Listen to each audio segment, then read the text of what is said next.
All right, let's talk a bit about the Manhattan Project, which is the code name given to the effort to build the atomic bomb during World War II.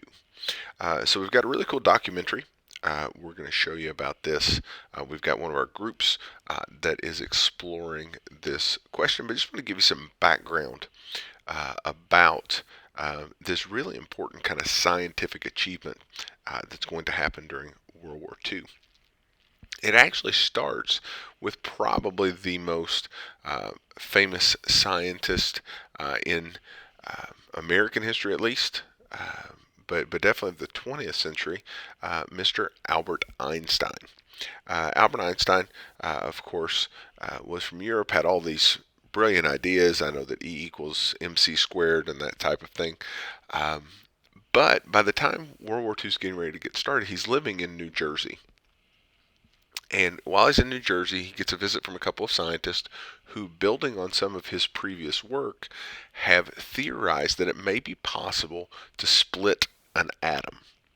And by splitting that atom, that an enormous amount of energy could be released.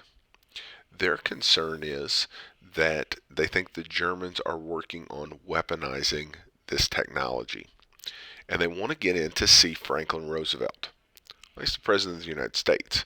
You don't just get in to see Franklin Roosevelt. They need an introduction. And so they feel like Dr. Einstein can provide that for them. And they ask him to write a letter.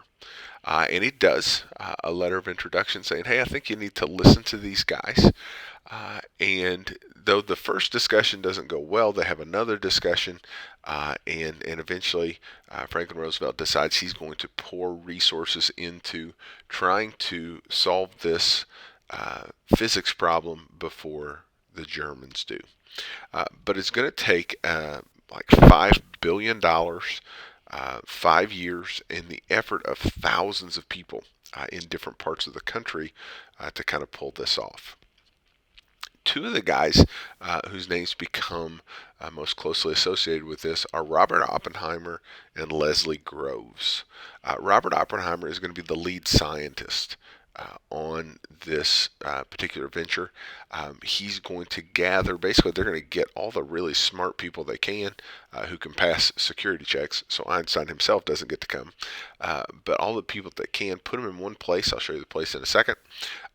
And say, hey, we need to work out the math and the physics of how exactly we should be doing this. That's obviously an enormous undertaking for the military. The guy who's going to be tabbed to do that is General Leslie Groves. Groves had just finished the Pentagon, the home of our Department of Defense outside of Washington, D.C., and so he moves on to this project. Now, originally, wasn't real happy about not getting a battlefield command in World War II. That was going to be how you kind of worked your way up the military ladder, but he was promised if he could pull this off, the benefits were going to be much greater. These two guys didn't particularly like each other. Like I said, Oppenheimer was all about collaborative work. Groves wanted everything kept secret. He wanted things to be need to know. He didn't want anybody to know everything that was going on with the project. So they're going to butt heads at different times during the Manhattan Project. One of the places, and this is on my travel bucket list, there's a museum to the creation of the atomic bomb here. One of the places pretty close to us, it's in a place called Oak Ridge, Tennessee. There are two things that they're going to make these atomic weapons out of. The first is an element called uranium-235. The problem is there was not enough uranium available to make this work, and so you had to have some way to produce it. And so they built this enormous town in Oak Ridge, and as they built this town, they bring in people and they're going to work in factories and all over the place. I read a great book about this summer called The Girls of the Atomic City, if you're interested in knowing a little more about it. But they will bring these people in, and these people work for years in this factory without really seeing anything come out the end. But again, secrecy was a big deal, and then producing this thing in the centrifuges of Oak Ridge helps provide the material that will power one set of these atomic bombs. The other element they're going to use is plutonium out in Hanford, Washington. They're going to be working on this, kind of the same type of setup you've got here of all of this entire community that grows up around producing producing this element. And again, the plutonium. If you look at the pictures of the plutonium they developed, I mean it's the size of a grapefruit. But you're talking billions of dollars and all of this time in order to get just that much of that element created. The science is going to happen at this place. It's called Los Alamos. It's in New Mexico. Uh, Oppenheimer picks this particular site because he had gone to a summer camp near there when he was a child.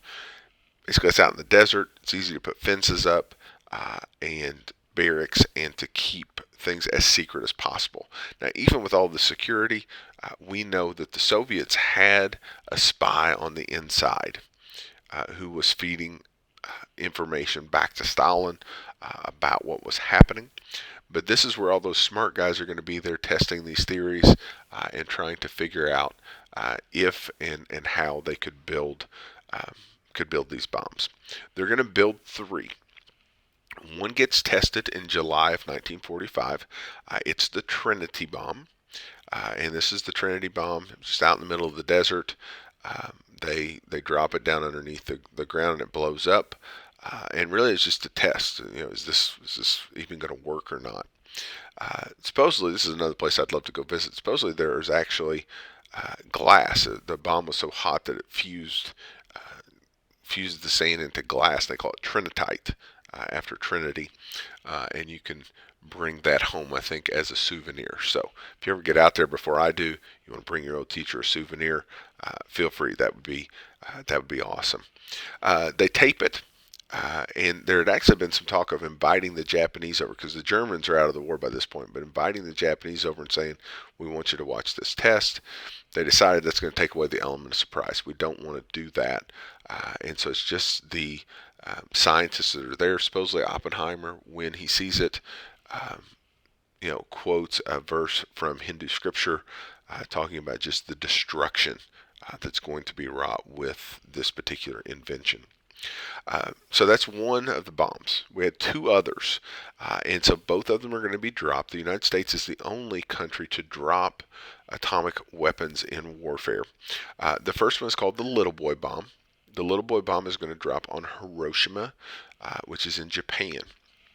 Now, they didn't want to bomb Tokyo because that's where the emperor lived, and he was going to be the only person who could get the Japanese to surrender. So they tried to pick some other military targets, some things that were going to hit.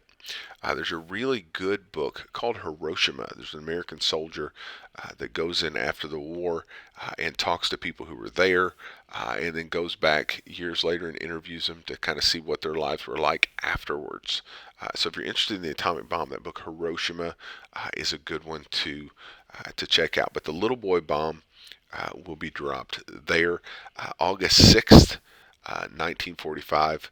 I believe is when they dropped that one. It works. If you look at the bomb, it's kind of long. There was an explosive core down at the end of the bomb, and then a uranium bullet that, when it got to a certain height, would shoot down the body, and then when it hit that core, it set off a chain reaction that would make the bomb blow up. This bomb didn't hit the ground to explode. It actually exploded up in the air, and then the shock wave went out from there. The heat at the center of this was 100 million degrees. It vaporized most living things within a certain radius. The only thing you'll see left are like shadows that were burned into concrete where people were standing. And then of course, the farther away you got out, things like that weren't happening, but you still had to deal with things like radiation poisoning and stuff like that. So hundreds of thousands of people are affected by the dropping of the atomic weapon. Crazy thing is, the Japanese still don't surrender after the first one. As a matter of fact, the Soviets declare war and move in on a couple of places the Japanese had taken over. And so President Truman makes the decision to drop the second atomic bomb. This is a plutonium bomb. It's called the Fat Man, and it gets dropped on Nagasaki.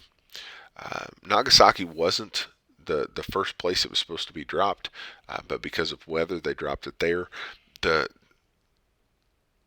the lay of the land around the city kept it from being as devastating as far as casualties go, even though the plutonium bomb was supposed to be the more powerful of the bombs. But these, after that second atomic bomb is dropped, the Japanese agree to unconditionally surrender, and World War II is drawn to a close. As I mentioned in visuals, kind of the alternative was the idea that they were going to have to undertake an invasion of Japan if they didn't. They had a plan. It was called Operation Olympic, and they thought it would cost 1 million American lives if they did that. And so Truman makes the tough decision. Says, "Hey, we're going to try this first." Now, crazy thing is, we could have dropped both these bombs, and if the Japanese hadn't surrendered, we still have to do that because um, we don't have anything else. Um, Today, I think there are 7 countries around the world that have atomic weapons or nuclear weapons, and so it's going to set up something interesting that we're going to take a look at when we talk about the Cold War and why we can't go fight the Soviets directly in the period of time after World War II. They pretty quickly get atomic weapons, and then it's going to keep that from happening. So, like I said, I've got a great documentary I'm going to put up for you on the playlist. I encourage you to take a look at. This is usually something in American history people are pretty fascinated by. I think you'll enjoy it.